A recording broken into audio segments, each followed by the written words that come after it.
Ruth 1. In the days when the judges ruled, there was a famine in the land. So a man from Bethlehem in Judah, together with his wife and 2 sons, went to live for a while in the country of Moab. The man's name was Elimelech. His wife's name was Naomi, and the names of his 2 sons were Mahlon and Chilion. They were Ephrathites from Bethlehem, Judah. And they went to Moab and lived there. Now Elimelech, Naomi's husband, died, and she was left with her 2 sons. They married Moabite women, one named Orpah, and the other Ruth. After they had lived there about 10 years, both Mahlon and Chilion also died, and Naomi was left without her 2 sons and her husband. When Naomi heard in Moab that the Lord had come to the aid of his people by providing food for them, she and her daughters-in-law prepared to return home from there. With her 2 daughters-in-law, she left the place where she had been living and set out on the road that would take them back to the land of Judah. Then Naomi said to her 2 daughters-in-law, "Go back, each of you, to your mother's home. May the Lord show you kindness, as you have shown kindness to your dead husbands and to me. May the Lord grant that each of you will find rest in the home of another husband." Then she kissed them goodbye, and they wept aloud, and said to her, "We will go back with you to your people." But Naomi said, "Return home, my daughters. Why would you come with me? Am I going to have any more sons who could become your husbands? Return home, my daughters. I am too old to have another husband. Even if I thought there was still hope for me, even if I had a husband tonight and then gave birth to sons, would you wait until they grew up? Would you remain unmarried for them? No, my daughters, it is more bitter for me than for you, because the Lord's hand has turned against me." At this they wept aloud. Then Orpah kissed her mother-in-law goodbye, but Ruth clung to her. "Look," said Naomi, "your sister-in-law is going back to her people and to her gods. Go back with her." But Ruth replied, "Don't urge me to leave you or to turn back from you. Where you go, I will go, and where you stay, I will stay. Your people will be my people, and your God my God. Where you die, I will die, and there I will be buried. May the Lord deal with me, be it ever so severely, if even death separates you and me." When Naomi realized that Ruth was determined to go with her, she stopped urging her. So the 2 women went on until they came to Bethlehem. When they arrived in Bethlehem, the whole town was stirred because of them, and the women exclaimed, "Can this be Naomi?" "Don't call me Naomi," she told them. "Call me Mara, because the Almighty has made my life very bitter. I went away full, but the Lord has brought me back empty. Why call me Naomi? The Lord has afflicted me. The Almighty has brought misfortune upon me." So Naomi returned from Moab, accompanied by Ruth the Moabite, her daughter-in-law, arriving in Bethlehem as the barley harvest was beginning. Ruth 2.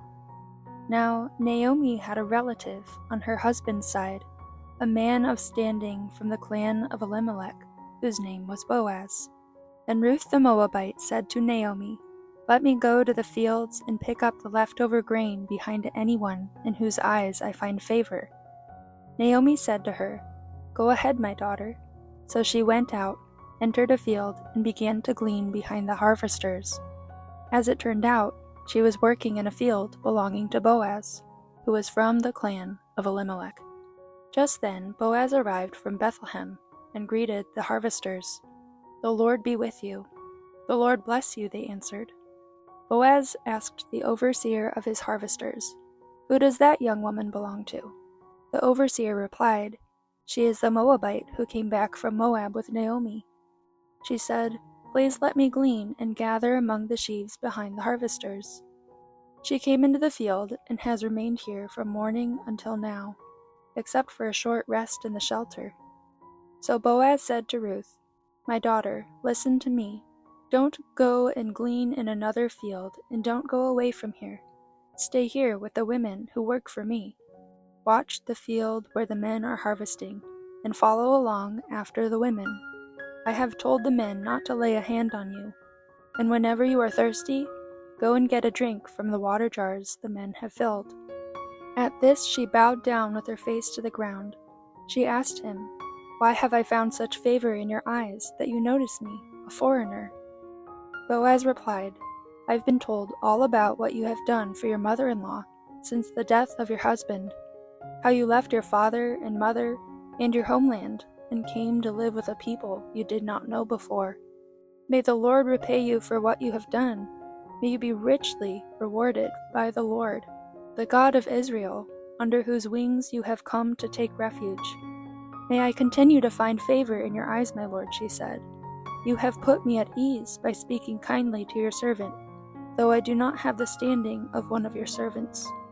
At mealtime, Boaz said to her, "Come over here, have some bread, and dip it in the wine vinegar." When she sat down with the harvesters, he offered her some roasted grain. She ate all she wanted and had some left over. As she got up to glean, Boaz gave orders to his men. "Let her gather among the sheaves, and don't reprimand her. Even pull out some stalks for her from the bundles, and leave them for her to pick up, and don't rebuke her." So Ruth gleaned in the field until evening. Then she threshed the barley she had gathered, and it amounted to about an ephah. She carried it back to town, and her mother-in-law saw how much she had gathered. Ruth also brought out and gave her what she had left over after she had eaten enough. Her mother-in-law asked her, "Where did you glean today? Where did you work? Blessed be the man who took notice of you." Then Ruth told her mother-in-law about the one at whose place she had been working. "The name of the man I worked with today is Boaz," she said. "The Lord bless him," Naomi said to her daughter-in-law. "He has not stopped showing his kindness to the living and the dead." She added, "That man is our close relative. He is one of our guardian redeemers." Then Ruth the Moabite said, "He even said to me, 'Stay with my workers until they finish harvesting all my grain.'" Naomi said to Ruth her daughter-in-law, "It will be good for you, my daughter, to go with the women who work for him, because in someone else's field you might be harmed." So Ruth stayed close to the women of Boaz to glean until the barley and wheat harvesters were finished, and she lived with her mother-in-law. Ruth 3. One day, Ruth's mother-in-law Naomi said to her, "My daughter, I must find a home for you, where you will be well provided for. Now Boaz, with whose women you have worked, is a relative of ours. Tonight he will be winnowing barley on the threshing floor. Wash, put on perfume, and get dressed in your best clothes. Then go down to the threshing floor. But don't let him know you are there until he has finished eating and drinking. When he lies down, note the place where he is lying. Then go and uncover his feet and lie down. He will tell you what to do." "I will do whatever you say," Ruth answered. So she went down to the threshing floor and did everything her mother-in-law told her to do. When Boaz had finished eating and drinking and was in good spirits, he went over to lie down at the far end of the grain pile. Ruth approached quietly, uncovered his feet, and lay down. In the middle of the night, something startled the man. He turned, and there was a woman lying at his feet. "Who are you?" he asked. "I am your servant, Ruth," she said. "Spread the corner of your garment over me, since you are a guardian redeemer of our family." "The Lord bless you, my daughter," he replied. "This kindness is greater than that which you showed earlier. You have not run after the younger men, whether rich or poor. And now, my daughter, don't be afraid. I will do for you all you ask. All the people of my town know that you are a woman of noble character. Although it is true that I am a guardian redeemer of our family, there is another, who is more closely related than I. Stay here for the night, and in the morning, if he wants to do his duty as your guardian redeemer, good, let him redeem you. But if he is not willing, as surely as the Lord lives, I will do it. Lie here until morning." So she lay at his feet until morning, but got up before anyone could be recognized. And he said, "No one must know that a woman came to the threshing floor." He also said, "Bring me the shawl you are wearing and hold it out." When she did so, he poured into it 6 measures of barley and placed the bundle on her. Then he went back to town. When Ruth came to her mother-in-law, Naomi asked, "How did it go, my daughter?" Then she told her everything Boaz had done for her, and added, "He gave me these 6 measures of barley, saying, 'Don't go back to your mother-in-law empty-handed.'" Then Naomi said, "Wait, my daughter, until you find out what happens, for the man will not rest until the matter is settled today." Ruth 4. Meanwhile, Boaz went up to the town gate and sat down there, just as the guardian redeemer he had mentioned came along. Boaz said, "Come over here, my friend, and sit down." So he went over and sat down. Boaz took 10 of the elders of the town and said, "Sit here," and they did so. Then he said to the guardian redeemer, "Naomi, who has come back from Moab, is selling the piece of land that belonged to our relative Elimelech. I thought I should bring the matter to your attention and suggest that you buy it in the presence of these seated here and in the presence of the elders of my people.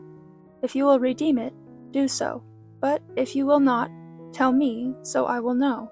For no one has the right to do it except you, and I am next in line." "I will redeem it," he said. Then Boaz said, "On the day you buy the land from Naomi, you also acquire Ruth, the Moabite, the dead man's widow, in order to maintain the name of the dead with his property." At this the guardian redeemer said, "Then I cannot redeem it, because I might endanger my own estate. You redeem it yourself. I cannot do it." Now, in earlier times in Israel, for the redemption and transfer of property to become final, one party took off his sandal and gave it to the other. This was the method of legalizing transactions in Israel. So the guardian redeemer said to Boaz, "Buy it yourself," and he removed his sandal. Then Boaz announced to the elders and all the people, "Today you are witnesses that I have bought from Naomi all the property of Elimelech, Kilion, and Mahlon. I have also acquired Ruth the Moabite, Mahlon's widow, as my wife, in order to maintain the name of the dead with his property, so that his name will not disappear from among his family or from his hometown. Today you are witnesses." Then the elders and all the people at the gate said, "We are witnesses. May the Lord make the woman who is coming into your home like Rachel and Leah, who together built up the family of Israel. May you have standing in Ephrathah and be famous in Bethlehem. Through the offspring the Lord gives you by this young woman, may your family be like that of Perez, whom Tamar bore to Judah." So Boaz took Ruth, and she became his wife. When he made love to her, the Lord enabled her to conceive, and she gave birth to a son. The women said to Naomi, "Praise be to the Lord, who this day has not left you without a guardian redeemer. May he become famous throughout Israel.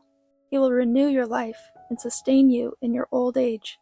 For your daughter-in-law, who loves you, and who is better to you than 7 sons, has given him birth."